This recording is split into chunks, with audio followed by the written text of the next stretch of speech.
சொன்னதான் ஞாபகத்துக்கு வருது. உங்களுக்கு ரயில்வே டைரிய தவிர வேற என்னடா இருக்குது ஹிந்தில?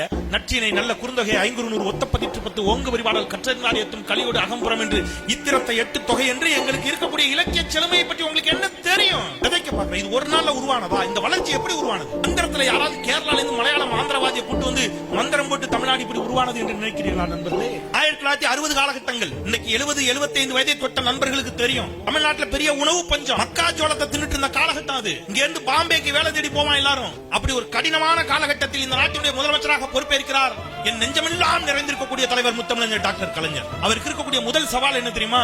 உணவு தானிய உற்பத்தி. இங்க இருக்கக்கூடிய இளைஞர்கள் தயவு செய்து புரிஞ்சுக்கணும். ஒரே நாள்ல இதெல்லாம் உங்களுக்கு வரல. நீங்க இன்னைக்கு வந்து உட்கார்ந்து இருக்கீங்கன்னா ஒரு நாள்ல இது சாத்தியமாகல. அப்படியே கொஞ்சம் கொஞ்சமாக கட்டி எழுப்பப்பட்ட கோட்டை. உணவு தானிய உற்பத்தி அவர் முன்னாடி இருக்கக்கூடிய சவால். உணவை எங்க போய் உற்பத்தி பண்றது? அரிசி எங்க போய் விளைய வைக்கிறது? திருப்பூர் பனியன் கம்பெனில விளைய வைக்க முடியுமா? அரிசி வேணும். என்ன செய்யணும்? நிலம் வேணும். முதல்ல நிலம் யாரிடம் இருக்கிறது?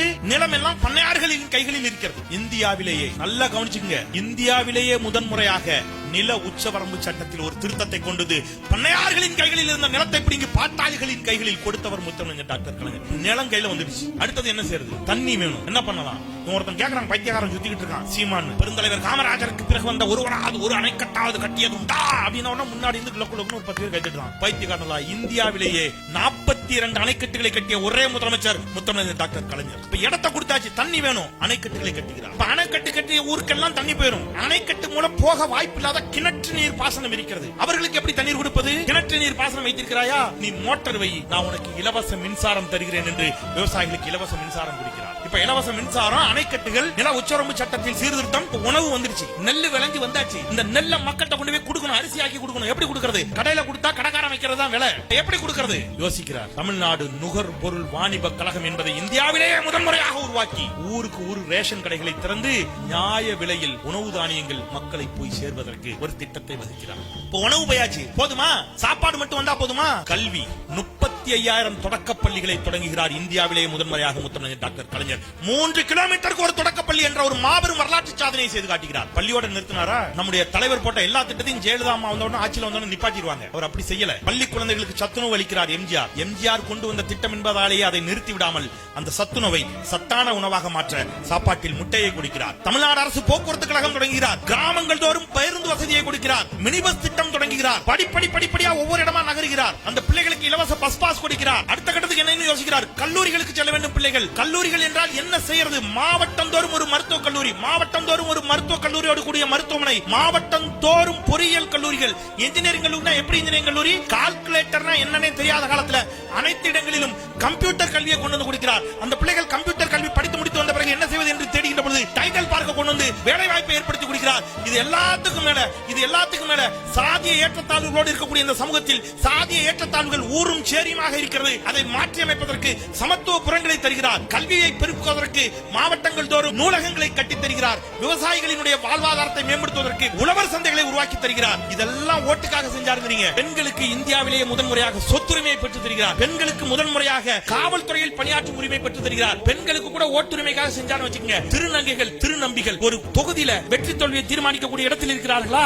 திருநங்கைகளுக்கும் திருநம்பிகளுக்கும் நலவாரியத்தை உருவாக்கி தந்தார் இந்தியாவிலேயே முதன்முறையாக. மாற்றுத்திறனாளிகளுக்கு நலவாரியம் உருவாக்கி தந்தார். இதோ அண்ணன் இருக்கிறாரே, நம்முடைய தமிழ்நாடு மீன் வளர்ச்சி கழகம் முத்தமிழர் டாக்டர் கலைஞரால் உருவாக்கப்பட்டது. தமிழ்நாடு மீன் வளர்ச்சி கழகம் துணையையும் உருவாக்கி கொடுக்கிறார். வேலைவாய்ப்பில் தமிழ்நாட்டினுடைய தமிழர்களுடைய உரிமைகளை பாதுகாப்பதற்கு 69 விழுக்காடாக இடஒதுக்கீட்டை அதிகப்படுத்துகிறார். பிற்படுத்தல் ஒடுக்கப்பட்ட சமூகங்களில் மிகவும் பிற்படுத்தப்பட்ட சமூகங்களை கணக்கெடுத்து மிகவும் பிற்படுத்தப்பட்டோர் என்று எம்பிசி என்ற ஒரு கோட்டாவை கொண்டு வர்றாங்க. ஷெட்யூல் காஸ்ட்ல பட்டியல் சமூகத்தில் ஷெட்யூல் காஸ்ட்ல இருக்கக்கூடியதிலேயே ஒடுக்கப்பட்ட சமூகமா இருக்கக்கூடிய அருந்ததியர்களுக்கு உள் இடஒதுக்கீட்டை கொண்டு வருகிறார்.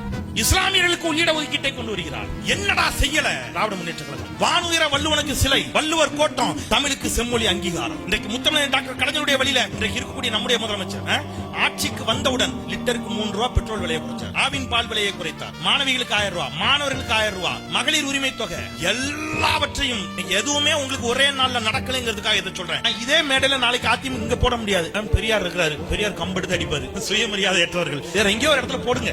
அதிமுகவினரோ பாஜகவினரோ நான் இப்போ ஒரு திட்டங்கள் எடுக்கணும், எவ்வளவு திட்டம் எடுக்கணும்ல, இப்படி உங்க ஆட்சியில போட்ட ஏதாவது ஒரு திட்டத்தை அடிக்கிறீங்க பாப்போம். அப்ப இவ்வளவு திட்டங்களை போட்ட திராவிட முன்னேற்ற கழகத்தை ஆதரிப்பதுதான் அறம். என்னை எவரும் அடிக்க முடியாது, நீ ஞாபகம் வச்சுக்க, உன்னால கூட அடிக்க முடியாது. ஒன்றிய அமைச்சர் தர்மேந்திர பிரதான் அவர்களே, தமிழ்நாட்டிலிருந்து நீங்க வாங்கிட்டு இருக்கக்கூடிய வரியை தரமாட்டோம்னு சொல்ல, எங்க கிட்ட இருந்து நீங்க வாங்கிட்டு இருக்கக்கூடிய வரியை தர முடியாதுன்னு சொல்ல எங்களுக்கு ஒரு நொடி போதும்.